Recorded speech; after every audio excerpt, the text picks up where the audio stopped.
नमस्ते दोस्तों, स्वागत है आपका हमारे इस निर्गुण दया सागर चैनल के अंदर। तो दोस्तों, आज की इस वीडियो में हम जानने वाले हैं तीन रोचक पौराणिक कथाएं। तो दोस्तों, सबसे पहली कथा यह है, लक्ष्मी को मिला ज्ञान। दूसरी कथा यह है, भस्मासुर को शिव का अवतार।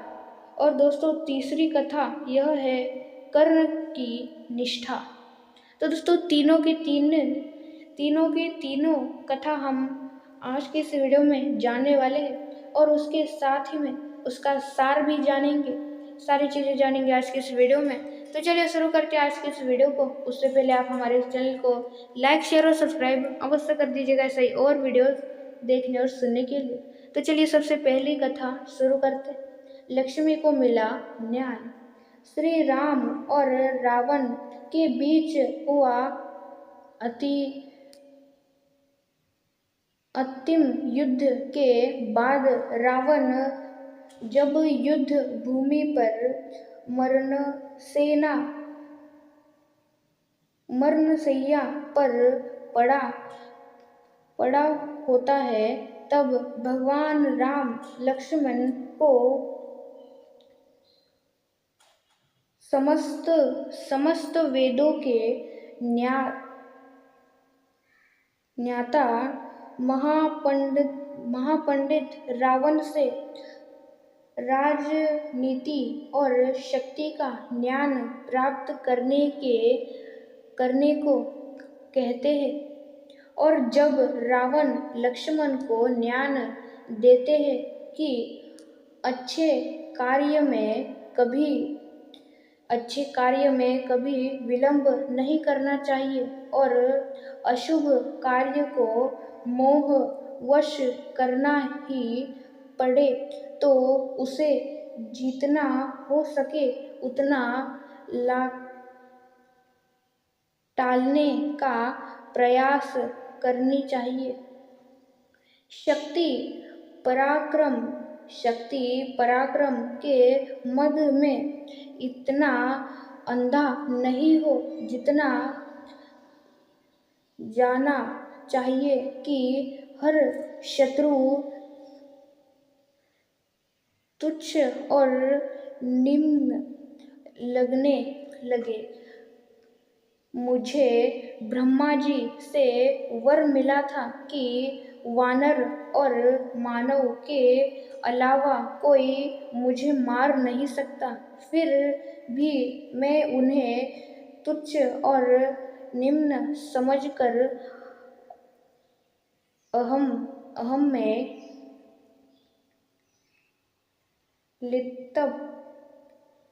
लिपट रहा, जिस कारण मेरा समूल विनाश हुआ।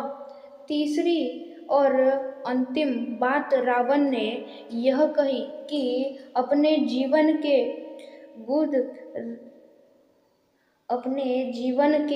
रहस्य स्वजन को भी नहीं बताने चाहिए, क्योंकि रिश्ते और नाते बदलते रहते हैं। जैसे कि विभीषण जब लंका में था तब मेरा हितैषी था, पर श्री राम जी के शरण में आने के बाद मेरे विनाश का माध्यम बना। तो दोस्तों, इसका सार जानते हैं। सार यह है, अपने गुप्त रहस्य अपने तक रखना, शुभ कर्म में देरी ना करना, गलत काम से परहेज रखना और किसी भी शत्रु को कमजोर ना समझना। यह अमूल्य पाठ हर एक इंसान को अपने जीवन में उतारना चाहिए। तो दोस्तों, दूसरी कथा हम जानते हैं यह कि भस्मासुर को शिव का वरदान। तो दोस्तों भस्मासुर को शिव जी का वरदान क्या मिला और क्या था और क्या है, यह जानते हैं और उसका सार भी जानेंगे। तो चलिए शुरू करते हैं। पूर्व काल में भस्मासुर नाम का एक राक्षस हुआ करता था। उसको समस्त विश्व पर राज्य करना था। उसने इसी प्रयोजन को सिद्ध करने करने हेतु वह शिवजी की कठोर तपस्या करता है। अंत में भोलेनाथ उसकी वर्षों की गहन तपस्या से प्रसन्न होकर उसके सामने प्रकट होते हैं। शिवजी उसे वरदान मांगने के लिए कहते हैं। तब भस्मासुर अमृतत्व का वरदान मांगता है। अमर होने का वरदान सृष्टि विरुद्ध विधान होने के कारण शंकर भगवान उसकी यह मांग नकार देते हैं। तब भस्मासुर अपनी मांग बदलकर यह वरदान मांगता है कि वह जिसके भी सिर पर हाथ रखे वह भस्म हो जाए। शिवजी उसे यह वरदान दे देते हैं और भस्मासुर शिवजी को ही भस्म करने उसके पीछे दौड़ पड़ता है। जिससे जैसे तैसे अपनी जान बचाकर शंकर भगवान विष्णु की शरण में जाते हैं और उन्हें पूरी बात बताते हैं। भगवान विष्णु फिर भस्मासुर का अंत करने के लिए मोहिनी रूप रचते हैं। भस्मासुर जब भटक कर शिवजी को भस्म करने के लिए ढूंढ रहा होता है, तब मोहिनी उसके समीप प्रकट हो जाती है। उसी सुंदरता से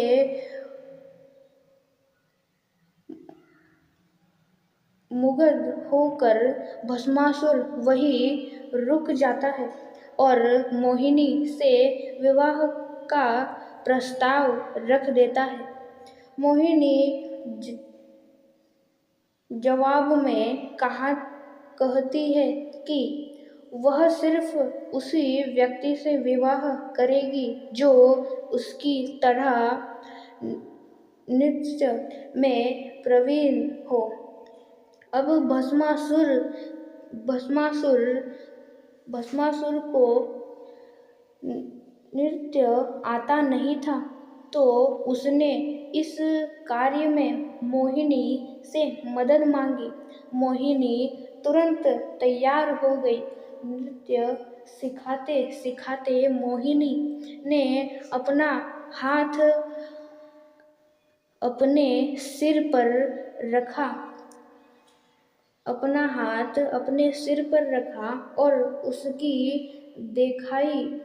देखाई भस्मासुर भी शिव का वरदान भूलकर अपना ही हाथ अपने सिर पर बैठा और खुद ही भस्म हो गया।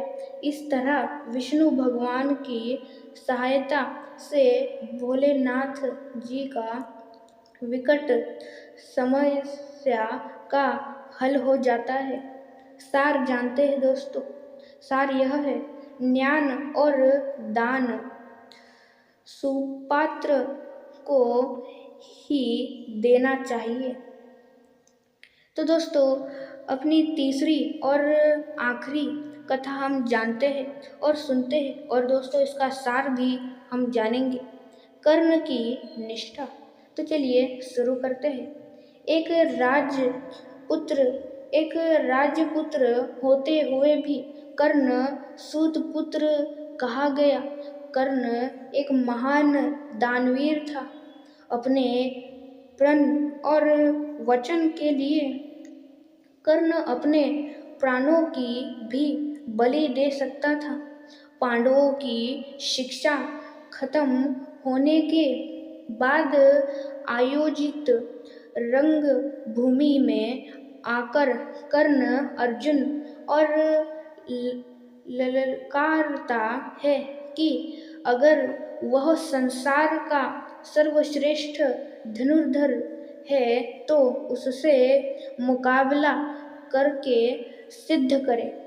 कर्ण एक सूत के घर पला बड़ा होता है, इसलिए उसे सूत पुत्र समझकर अर्जुन ने मुकाबला नहीं करने दिया जाता है।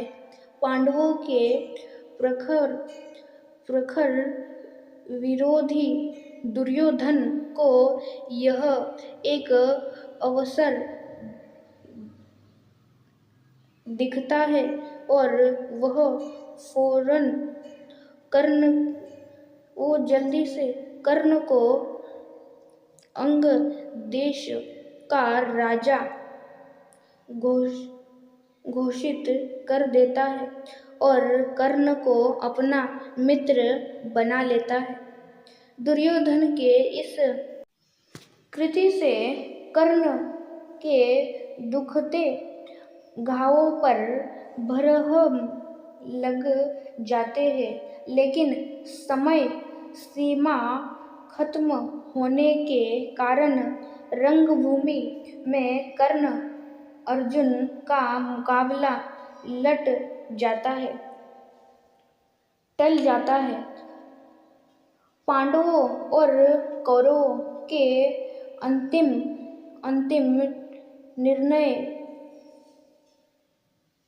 निर्णायक युद्ध के पहले भगवान कृष्ण कर्ण को यह भेद बताते हैं कि तुम एक पांडव हो और किंतु कुंती के ज्येष्ठ पुत्र हो। इस रहस्य को जानकर भी कर्ण अपने मित्र दुर्योधन से घात कर के अपने भाइयों की ओर नहीं जाता है। दिव्य कवच कुंडल के साथ कर्ण अजय था और महाभारत के युद्ध में पांडव कभी उसे परास्त नहीं कर पाते। अतः इंद्रदेव उससे सुबह स्नान के समय ब्राह्मण स्वरूप में आकर दान में कवच कुंडल मांगते हैं।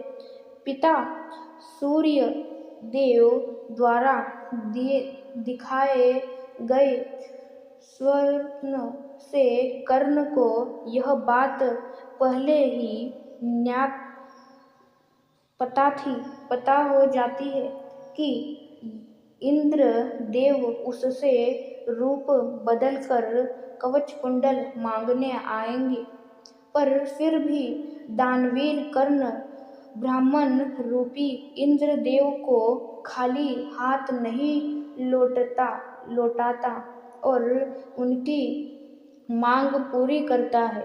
इंद्रदेव कवच कुंडल के बदले में कर्ण को एक शक्ति अस्त्र प्रदान करते हैं, जिसका इस्तेमाल सिर्फ एक बार किया जा सकता था और उसका कोई काट नहीं था। युद्ध के दौरान भीम का पुत्र घटोत्कच कौरव सेना को तिनकों की तरह उड़ाए जा रहा था। उसने दुर्योधन को भी लहूलुहान कर दिया था। तब दुर्योधन सहायता मांगने कर्ण से पास आया। कर्ण शक्ति अस्त्र सिर्फ अर्जुन पर इस्तेमाल करना चाहता था, पर मित्रता से विवश होकर उसने वह अस्त्र भीम पुत्र घटोत्कच पर चला दिया और उसका अंत कर दिया। और इस तरह अर्जुन सुरक्षित हो गया। अपने साथ दो दो सांपों का बोझ लेकर चल रहे कर्ण को यह बात पता थी कि जहाँ धर्म है वही कृष्ण होते हैं, और जहाँ कृष्ण है वही विजय भी होती है। फिर भी उसने न दुर्योधन के एहसान भूलकर उससे घात किया और ना ही अपनी दानवीरता से कभी पीछे हटा। तो चलिए अब इस कथा का सार जानते हैं। तो दोस्तों सार यह है, हो सकते तो किसी के शनि मत बनो, और एक बार अगर किसी के शनि बन ही जाओ तो शन चुकाने में आनाकानी मत करो। अगर कोई कुछ मांगने आए तो उसे निराश नहीं करना चाहिए। जितना संभव हो उसकी मदद करना चाहिए। तो दोस्तों आज के इस वीडियो में हमने 3 अनमोल और बहुत ही रोचक कथाएं जानी। तो मिलते हैं दूसरे वीडियो में और भी रोचक कथाओं के साथ। आज की इस वीडियो में इतना है, मिलते हैं दूसरे वीडियो में। अंत तक देखने के लिए आपका बहुत ही बड़ा धन्यवाद। जाने से पहले एक ही बात कहूँगा, अपने इस चैनल को लाइक शेयर और सब्सक्राइब अवश्य कर दीजिएगा। अंत तक देखने के लिए धन्यवाद।